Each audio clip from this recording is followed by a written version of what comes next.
Good morning বন্ধুরা, আমি আজ একটা আবার ব্লগ নিয়ে চলে এসেছি। এই যে মেয়ের স্কুল খুলে গেছে, মেয়েকে স্কুলে পাঠাবো, তার জন্য এই যে মেয়েকে সেদ্ধ ভাত করে দেবো। এই যে গোবিন্দভোগ চাল, ডাল, আলু নিয়ে নিয়েছি, নিয়ে যে প্রেসারে দিয়ে দিচ্ছি, দিয়ে একটু সেদ্ধ ভাত করে দেবো মেয়েকে।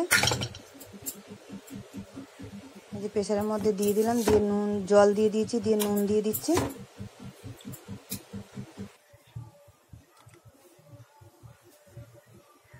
এদিকে ডিম সেদ্ধ বসিয়ে দিচ্ছি, সেদ্ধ ভাতের সাথে ডিম সেদ্ধ নিয়ে যাবে। আর টিফিনে যে ম্যাগি করে দেবো মেয়েকে।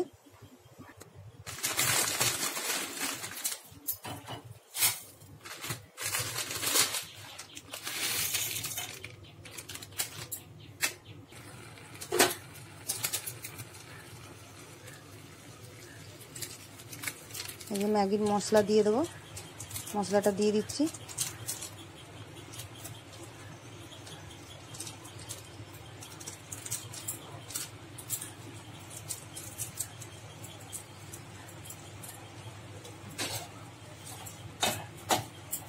এই ম্যাগিটা মেয়ে খেতে ভালোবাসে খুব, তাই জন্য মেয়ে বললো এই ম্যাগিটাই নিয়ে যাবো মা, করে দাও। এই যে সেদ্ধ ভাত হয়ে গেছে, মেয়েকে খেতেও দিয়ে দেবো।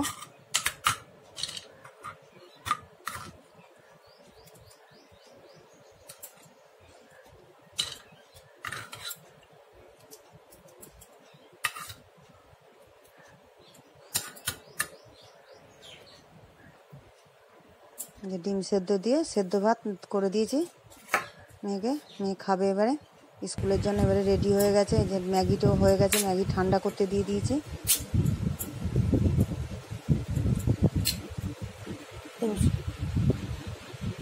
মেয়ে খেতে বসে গেছে, মেয়ে স্কুলে বেরিয়ে গেছে খেয়ে। এবারে আমি দুপুরে রান্নার জোগাড় করেছি।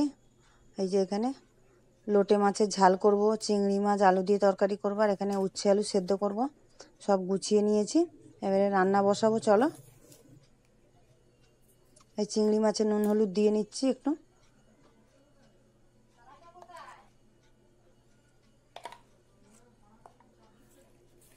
নুন হলুদ দিয়ে চিংড়ি মাছটা মেখে নিচ্ছি।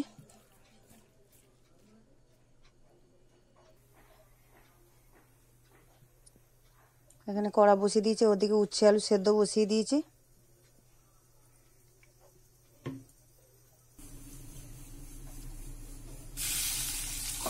তেল গরম হয়ে গেছে, চিংড়ি মাছটাও দিয়ে দিলাম।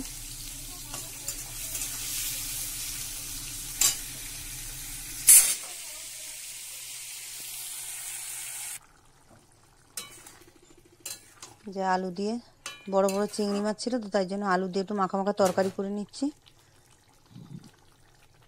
একটু ধনে পাতা দিয়ে দিলাম। আর এখানে লোটে মাছের ঝাল বানাবো, এই যে মশলা কষছি। লোটে মাছটা ধুয়ে ভালো করে জল ঝাড়াতে দিয়ে দিয়েছিলাম।